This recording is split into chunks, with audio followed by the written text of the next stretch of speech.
So here we are. It's Timon.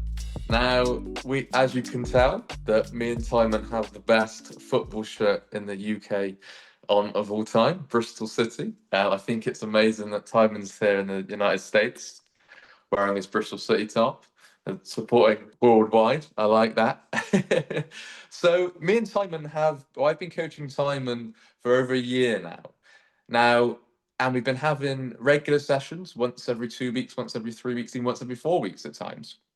Now, Timon is a huge inspiration for many. He's come a long way.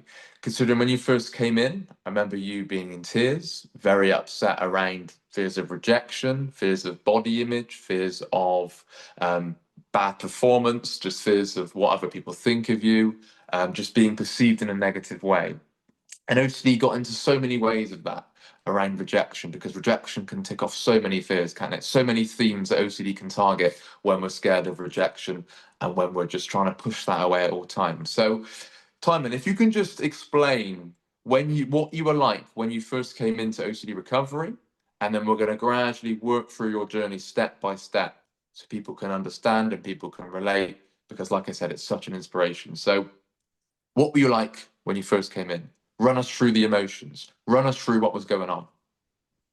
Yeah, it was not not a good spot. I can remember this was September of 23, and I'd been watching the channel videos. I found the channel that summer sometime. Um, and so I've been kind of watching, listening to the old videos, like it was Christy and Jade and a bunch of their videos, and some of Rob's videos, and then I saw some of Nick's videos, and I was like, finally, I was like, I need to get a hold of these people. And this was, yeah, September of 23. And I can remember right before that school year started, like in August, because I teach high school, that like getting ready to go back, I was not in a good spot. I can remember it was like school was starting the next day, and I just remember thinking, I don't know how I can do this. Like, I don't know how I can go and I can work, and like I was not in a good spot mentally. Like I can still remember some of my How, coworkers. how bad did it get, Simon? How bad were you? Because so many people will be watching this video right now in crisis at rock bottom.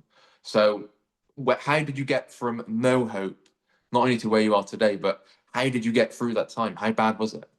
Yeah, I mean, I literally was at the point where my uncle is a doctor, and so I had called him on the phone. I was like, I think I need to go admit myself to the hospital because it was, Wow. the self-harm were there. And Wow.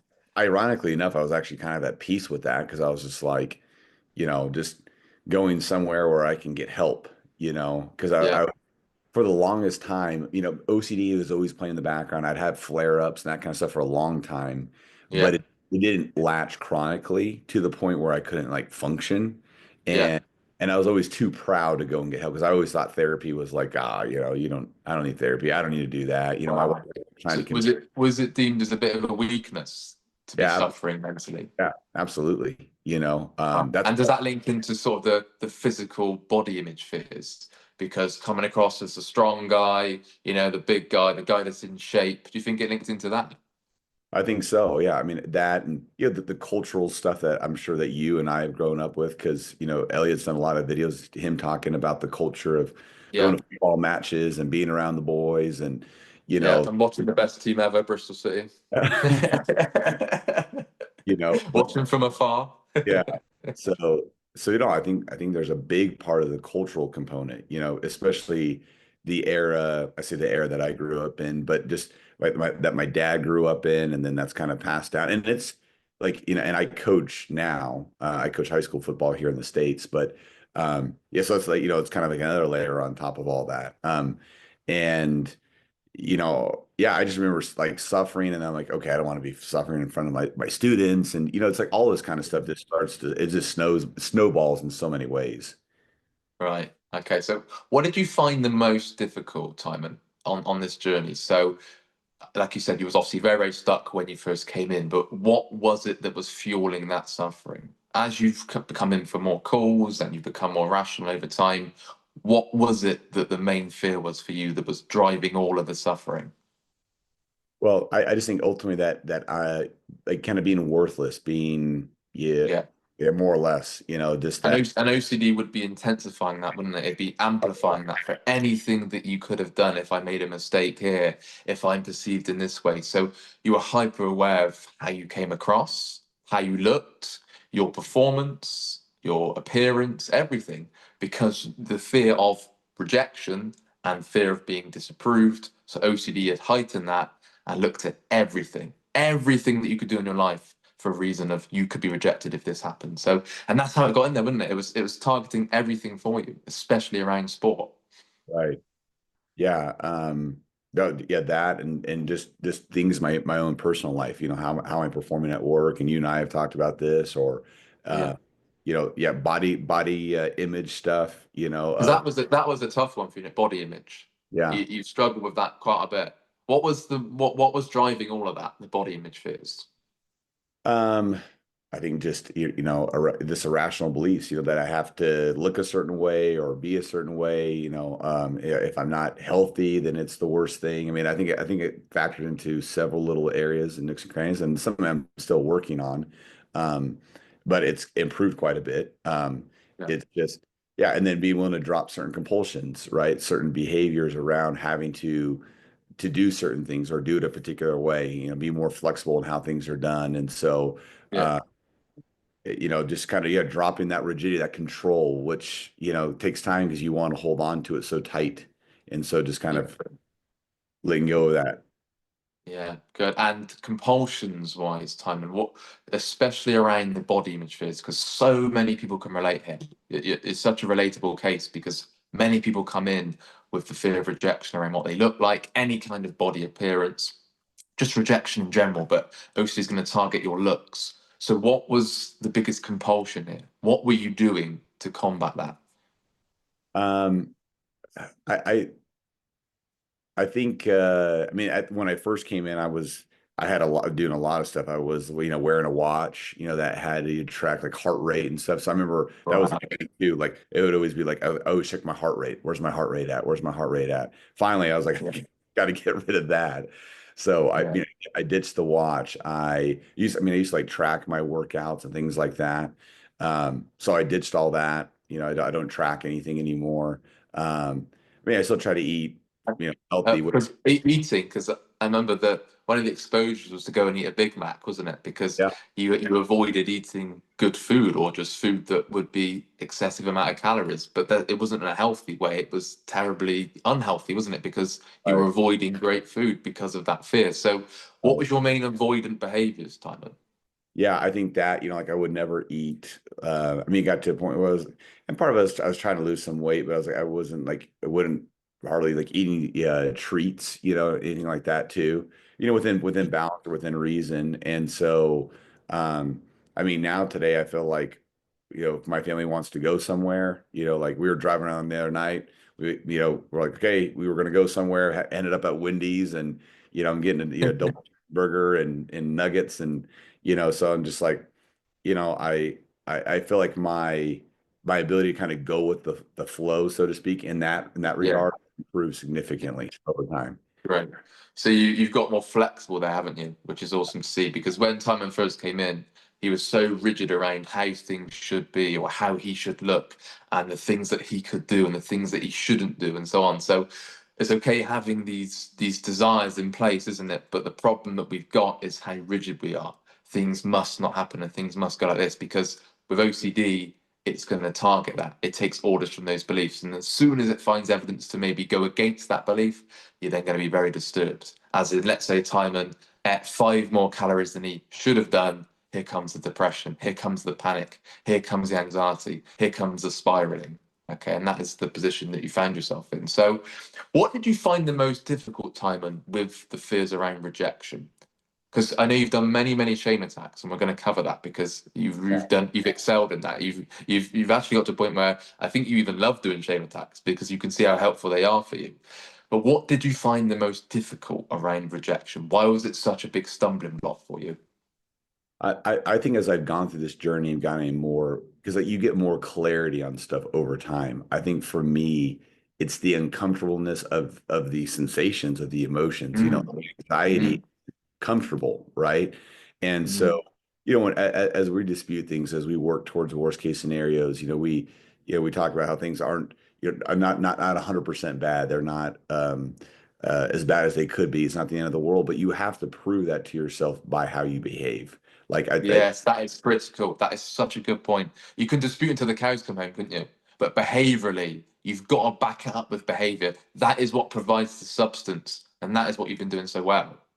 right? Because I mean, there's some mornings I wake up and like I'll get hit with anxiety like right when you wake up, that fear rushes in the morning. It can be easy just to sit there and just sulk or, kind of lay back in bed. But getting up, and I've noticed every time I get up, I get my morning going, I get my stuff done. I exercise in the morning before I go off to work. It's just like, and I get working, I get going on the day.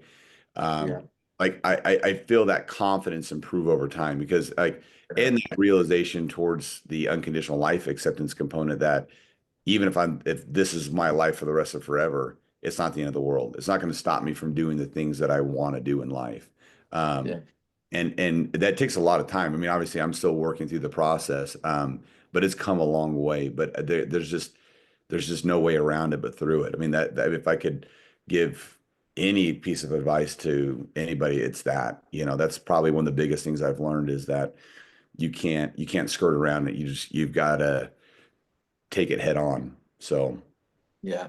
Yeah. Great bit of advice. It's all you can do, right? When you're in the points of crisis, you're in that point of you feel like you can't truly get on. It is just one step at a time, isn't it? It's one day at a time.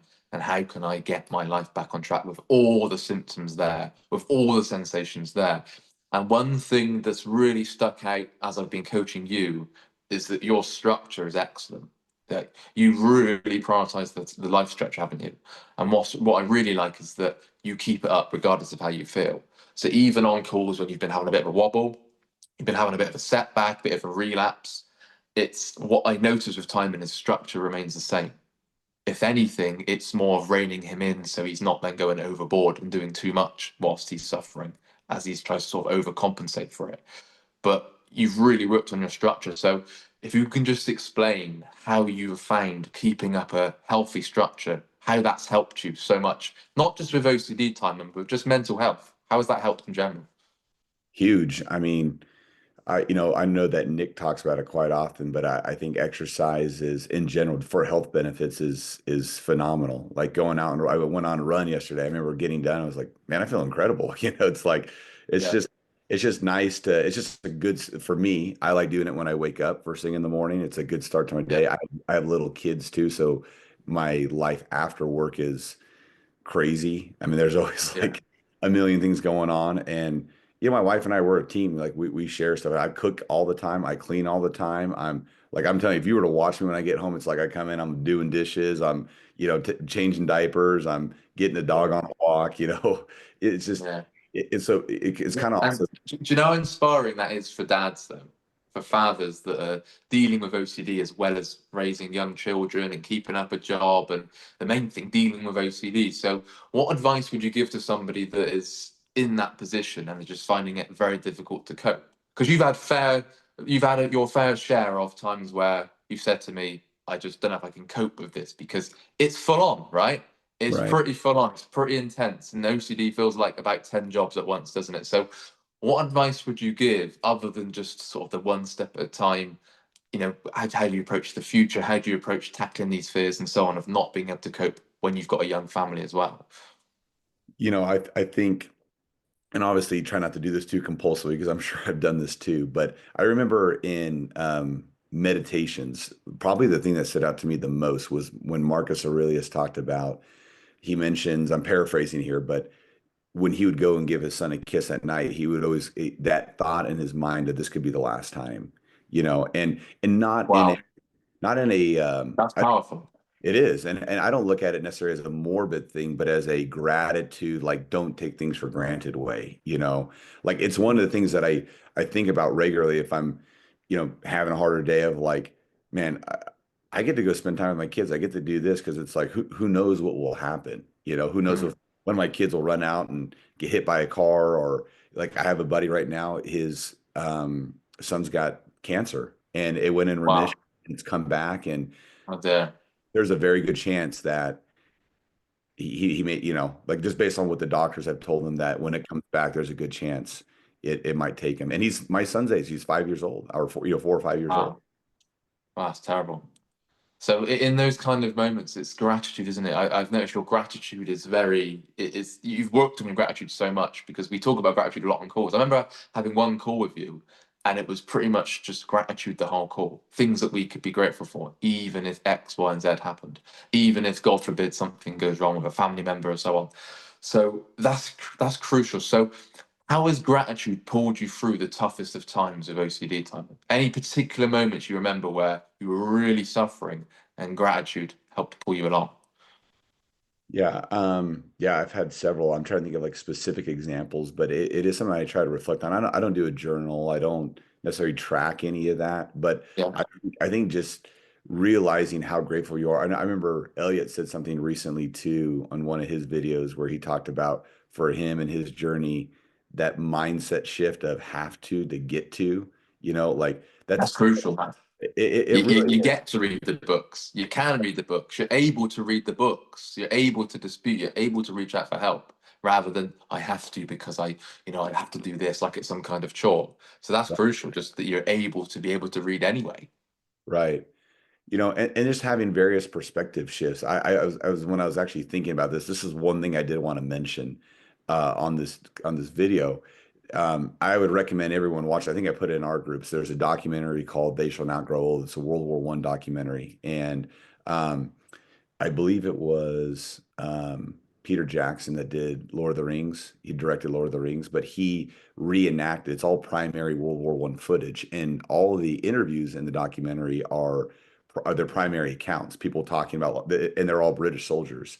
And there was a point at the end of the war when the Allies are trying to get that final push over the Germans, and because it's all coming from a British perspective. And imagine sitting in a trench, and you know that you're going to go up and over the parapet, which is like the lip of that front line trench into no man's land. More than likely, you're going to get killed. And but then your commanding officer is standing behind you with the pistol and saying, you either get shot going forward or you get shot going backwards. And so I kind of Imagine felt being in that situation. right. You can't even comprehend it, can you? I mean, no, it really is. It's a big perspective shift. I mean, it was for me. I just remember listening to that and really trying to put myself in that situation, and just thinking, like, I really have a life pretty good. I'm like, yeah, I deal with this. Even with OCD, right? Right. Right. Even with putting on the extra calories, even with everything you've got going on. Exactly. And also is also things back home because we were talking about, rejection and stuff like that. Soldier shared a story in Britain about he was, I think 17, 16, 17. He was too young to enlist, but he was walking down the street and these girls that were like his age stopped him and basically called him out for being a wimp, essentially for not enlisting. He's like, I'm too young, but it's like that was imagine, like that's the societal belief, even from like your own peers. It's just Yeah, very different. They did not have the support that soldiers have today. And yeah, we could go off about that, but yeah. anyway, it's a great Gratitude is key, isn't it? Gratitude is so key. yeah. So, Timon, what would you say then has been? I'm going to put you on the spot here, okay? Because this is quite hard to answer because it's not something that just happens immediately, as you know. But looking back from today to when you first came in, what's been your biggest perspective shift that you've noticed? So take your time because that's a hard one to think about at times. But when you really think about this, what is the one that's shifted a lot, and that's why you think OCD is back down? Which one do you think? Um, I think, um, yeah, that is a good question. I mean, at the end of the day, I kind of what I mentioned earlier, this idea that, of course, changing beliefs, getting less rigid on stuff, but also that we have this one life. What do I want to try to make it look like? Yeah, obviously not, not running around like a chicken with my head cut off, being compulsive about everything, but what do I want to try to like, what do I want my relationship with my wife to look like? What do I want, how do I want to parent my kids? And because I'll take my kids swimming at the indoor rec a lot. We have a rec center, they have an indoor pool, and we always go in the evening, and every time I go, it's you just freeze your butt off because as soon as you get out of the water, you're just like, why in the world am I doing this? It's like, but I do it because my kids love going, and it's a Yeah, great frustration tolerance builder. And so it's like, just because something is uncomfortable, just because something is difficult, like do not let those things hold you back, from living your life because it's like I feel like the life that you want is usually on the other side of that. yeah, And so I don't know that's just kind of, we you guys talk about all the time that, the things that you tend to appreciate most in your life are things that you've had to work hard for. And I yeah. 1000% agree with that. So, And um, would you say you've been a lot more compassionate for yourself the more rational you've become, especially around the body image fears, right? yeah, The self rejection, and not the, only the other rejection, but rejecting yourself. right. No, I mean, I mean, I've lost quite a bit of weight from where I was 3 years ago, 4 years ago. And I think back, like I use some of that rational motive imagery practice from time to time of like looking back on myself or looking at those pictures, and I don't feel like disgust or angry or afraid. I honestly just feel like, yeah, compassion. I just feel like, hey, I was trying to do the best I could, like, and at the time I was dealing with stuff I didn't even know what was going on because I don't at the time had been even formally diagnosed with OCD yet. And so, yeah, I feel like that's increased for myself. It's increased for other people. So, Yeah, really, really cool. So I touched on this earlier because anyone that has fears of rejection is often advised to do shame attacks. Okay.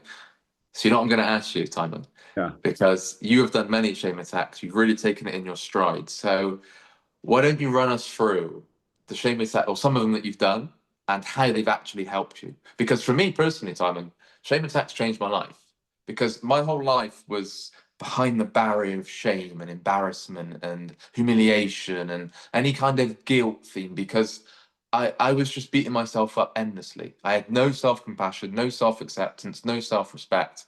So I was so scared of someone's judgment of me. I was terrified of it. So a big step for me to get better was getting out there, embracing some discomfort, potentially being rejected, potentially being laughed at, being mocked at, or just looking a bit stupid, looking a bit silly. Because it really helped change my life just to facing problems, but also confrontation, conflicts, and so on.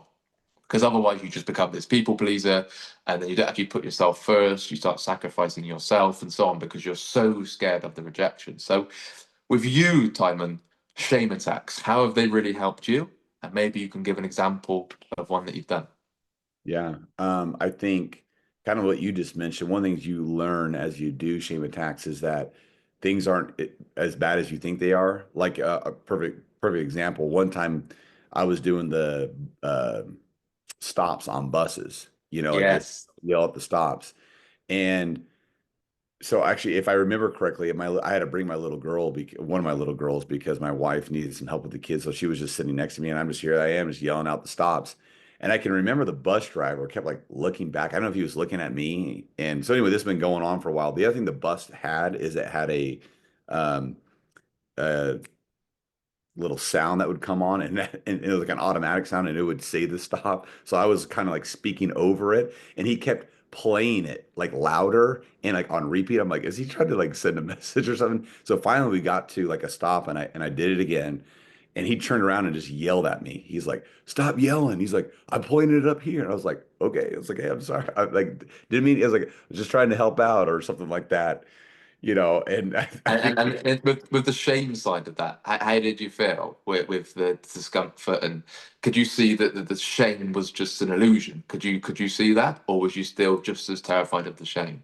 Yeah, I mean, I still remember being, anxious after, after, but it's like, I remember like even the next day, like I'd completely forgotten about it. It's just like, it's not near as bad as you think. And it's always, yeah, it's always way more in your head too. Cause I've also done the one, I remember you had talked about this where you're in the parking lot, like, hey, where's the closest McDonald's? And it's right there, or, Yeah, whatever.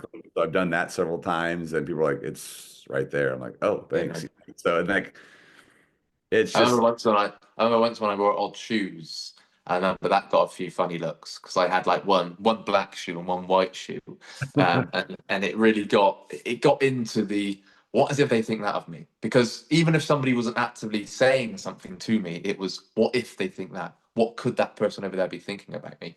And although you feel uncomfortable, you do. You feel quite, oh, this isn't great. You do feel a bit on edge because obviously you're tackling that shame barrier that you've got. But you realize it's nowhere near as catastrophic as you make out. So you have to embrace the feelings of shame, humiliation, embarrassment, and just really think, it's my beliefs that's disturbing myself here. It's me that's getting myself into emotional trouble by how I'm viewing this feeling, how I'm viewing this thing that I'm doing. Okay. So the main thing with shame attacks is that obviously you're not putting yourself in a position where you can get harmed and where you're causing trouble with anybody else, but it's getting yourself in a position where you just feel awkward and you're breaking down those beliefs and you're just embracing the shame. Like, is it really as scary as we make out? And that is crucial for the fears of rejection and so on. Right. Yeah. I mean, at 100%. And so I've done a number of them, different things. I've walked the banana. I mean, uh, Wow. yeah, pretty much just kind of, my neighborhood around here, shirtless walks. I mean, yeah, just all kinds of different things that I remember you shared the And, one. and can you see the benefit of them, Tom? And can you see how they've helped you? 100%, 100%. Yeah, I mean, it's yeah, because and I know that you guys have talked about it, Nick's talked about it. It's not that you get to the point where you just feel nothing, but Yeah. you might feel uncomfortable about getting rejected and Yeah. stuff. It's not as bad as It's you. not the chronic level, not the chronic debilitating, crippling level of where you can hardly walk, where you're so dysfunctioned because somebody may reject you. That's what I found. When I was under the shame rock, if that makes sense. So everything that I did was like, what do they think? What do they think? As I started to break free from that, I was still feeling mildly embarrassed and concerned, and I just didn't quite feel comfortable. But it wasn't like the chronic anxiety. It wasn't the chronic sort of embarrassment, the chronic shame, the chronic depression, because I could see that it was all just an illusion. So I never actually liked the feeling of being laughed at. I don't like the feeling of somebody mocking you or thinking negatively of you, but it's bringing it down on a pedestal, so it's not completely disastrous in the end of the world. And that's what you're doing here. Because a lot of our fears that we tend to catastrophize if it did happen. Like, look at all our worst case scenarios. Like, well, if that happened, my life will be over. Or if somebody rejected me, my life will be terrible. So as you start doing shame attacks, you then start realizing that, hang on a minute, I've just been rejected by that person, or I've just been laughed at by that person, and the world keeps spinning. I haven't died. I can stand it, and I've been coping with it. Right? It might be uncomfortable, yes, because if your worst case scenario happened, it's going to be very uncomfortable, of course, right? But it shows that it's not the end of the world and it's not life defining. Right. Yeah, 100%. And yeah, as we talked about, but as I kind of mentioned earlier, it's the only way that you get there though is, at least in my opinion, is by doing those, by acting against it, right? You can't, yeah, you can't just talk the talk. You got to walk the walk as well. Right, because Ellis talks about that a lot, and then he talks about doing it over and over and over again, right? And practicing, practice, practice. So that's kind of how I see this journey. Is it's I know that Rob says it all the time about the patience and persistence, time, it's like, but it's what it is. I mean, Yeah. if you're suffering on the chronic level and think that, yeah, you're gonna few months here and few things here and get over it. I mean, I think a big part is just learning how to really wear stuff too over a long period of time and move on with your life and just not letting it stop you because you have to prove to yourself, because that fear component I think is still huge for me. Like at this point in my journey of going backwards or that. And so I just have to keep proving to myself again that, and accepting that I may never, get where exactly where I'd like to. But it's not going to stop me from going after things. It's not going to stop me from going on trips I want to do, or, doing the stuff I want with my kids, or, you know, that kind Yeah. of thing. That's such a key point on the persistence of the work and the patience behind it, because you're very well aware that it's going to take time, right?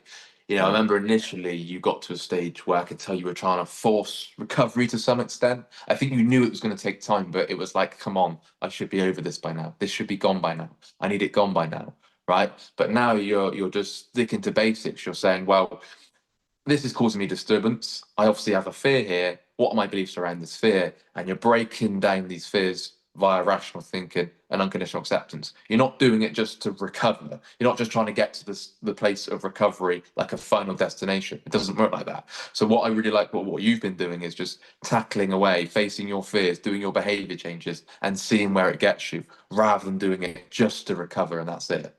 Right. Yeah, because I think you have, it's again, I think Elliot shared that story of waiting at the train station, or maybe you've shared it too, Sam, about, waiting at the train that never comes. Yeah, yeah. Yeah, you can't let OCD stop you from going after the things you want to do, or want to try to do at least. Sure, for sure. So, Timon, just because we got 7 minutes left of this video before it runs out. So, just where are you today on your journey, and what do you need to work on? Yeah. Let's be honest. Where needs work? Where are you vulnerable? Okay, which is what we cover in one-to-ones. But ultimately, highlight how far you've come from when you first came in. Yeah, I think for me, it's learning to really sit with discomfort when I have, like, like flare ups or setbacks, whatever you want to call it. Because it becomes very easy to panic, like, okay, no, I'm feeling this way again. You feel like you have to change stuff. And it's like, no, you just keep going, you live your day, and cutting things that I feel like have been compulsive. Like I'm currently doing like a month off of, I feel like caffeine had become compulsive for me, and some supplements. So I was like, hey, I'm going to take a month off and just at least see what I can learn. Maybe that will go into 2 months, 3 months. I don't know. Like I'm going to at least do a month. And that's the other thing too, is there's always something to learn by doing something, but I'm just trying to challenge myself and push myself to being willing to be uncomfortable, because so much of my life I've done stuff to avoid that discomfort, like done everything I can to avoid being uncomfortable. And I think that's a big reason, why ultimately I'm not recovered yet, or where I want to be. And but I want to, I'm not gonna let that stop me from doing the things that I need to. Unlike before, when I came in, and that was like putting a halt on my life, right? It was preventing me from doing the things I wanted to. And so anyway, I think just I'm going to keep working with that over time, and working towards accepting you know this as my life for the rest of forever, if I never recover, if I never get exactly where I want. um and it's not as bad as I would think. So Yeah. I'm starting to see that more and more as I go through this. So A really great attitude to have. Really, really good. So, because you're on the journey and you've still got a little way to go, you're still on your way. That's absolutely fine. You've still got stuff to work on. Great. Okay, we're working on that. But because you're on this journey, you've been facing relapses and setbacks. So, what advice would you give somebody now if they were going for a huge relapse watching this video? Maybe they would just feel like that rock bottom again. What would you yeah, advise them? I think you just have to take it in stride. I think it's like anything else in life, where I mean, everything's going to have a kickback, right? Everything's going to have difficulty. You're going to face setbacks. And so it's like, progress is not linear. I don't care if it's exercise. I don't care if it's technology. I don't care what it is. It's try again. It's try again. It's try again and try again. And so I don't know why OCD would be any different. And so I think the big thing is that you learn how to take that in stride better as time goes on. I think something that really stood out to me that Nick mentioned was that when he was really going through his journey, was that he wanted to get to the point when he was having a setback or a relapse, that like Erica, his wife, wouldn't know that, right? Like she wouldn't sense anything different about him or his life. Yeah, And I've tried to do the same in my own of hey, even if I'm having a harder time, as best as I can, like I don't want my wife being like, what's wrong, or yeah. what's going on. And Mhm. you know I mean, I would say that has improved significantly. And so, anyway, yeah. So Yeah. just keep So going, keep going. I mean, just take it in stride, and don't give in to compulsions. Don't get back into the bad behaviors. So, such a good point. Excellent. Very good point. So we've got just over 3 minutes left. Is there any last bit of advice or anything you just want to say whilst you got your 3 minutes of fame?